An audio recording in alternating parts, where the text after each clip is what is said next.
स्वप्न आता प्रत्यक्षात आलेलं आहे। पुनर्विकसित केलेल्या दोन इमारतींमधल्या 556 प्रशस्त सदनिकांच्या किल्ल्यांच्या वाटपाचा कार्यक्रम मुख्यमंत्र्यांच्या हस्ते पार पडला। तत्कालीन मुख्यमंत्री उद्धव ठाकरे यांच्या नेतृत्वाखाली 1 ऑगस्ट 2021 ला प्रकल्पाचा शुभारंभ झालेला होता। त्यामुळे गेली 100 वर्ष 160 चौरस फुटांच्या खोलीत राहणाऱ्या रहिवाशांना आता 500 चौरस फुटांच्या आलिशान 2 BHK मध्ये राहता येणार आहे। आणि याच संदर्भातला एक महत्त्वाचा कार्यक्रम आज पार पडलेला आहे, ज्याच्यामध्ये मुख्यमंत्री आणि दोन्ही उपमुख्यमंत्री हे उपस्थित होते।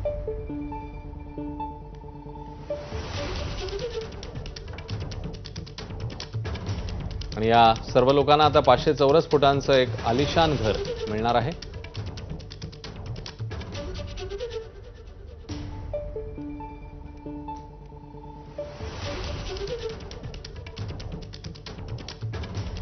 आणि या घरांची पाहणी देखील मुख्यमंत्री आणि दोन्ही उपमुख्यमंत्र्यांनी केली।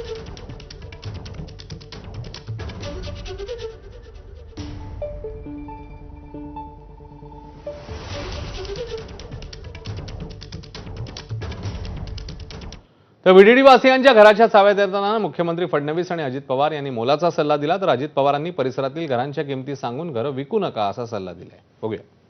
अजितदादांनी उत्तम सल्ला दिलाय की घरं विकू नका।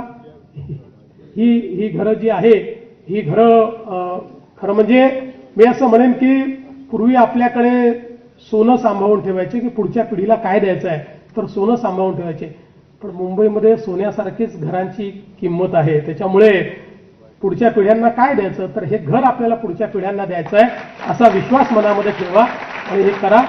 माझी विनंती आहे, खरं तर मुख्यमंत्री महोदय, उपमुख्यमंत्री महोदय, अजून आपण साधारण ते घराच्या चाव्या त्यांच्या हक्काचं घर म्हणून आपण देतोय, ते त्यांना किती काळाकरता ठेवता येईल, भले 10-15 वर्षाकरता त्यांना विकता येणार नाही अशी काहीतरी अट घाला, नाहीतर पुन्हा कुठं तरी हे आपले मुंबईकर आपल्या मुंबईमध्ये राहिले पाहिजे।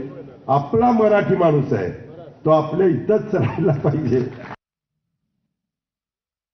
35व्या माळ्यावर फ्लॅट आहे आणि त्याच्यातून पूर्णपणे मुंबईचं दर्शन, म्हणजे अशा प्रकारचे फ्लॅट जरा पलीकडच्या बाजूला तुम्ही गेला तर परवा ऐकलं असेल, नमन बिल्डिंग मध्ये 2,70,000 रुपये स्क्वेअर फीटनं फ्लॅट विकला गेला।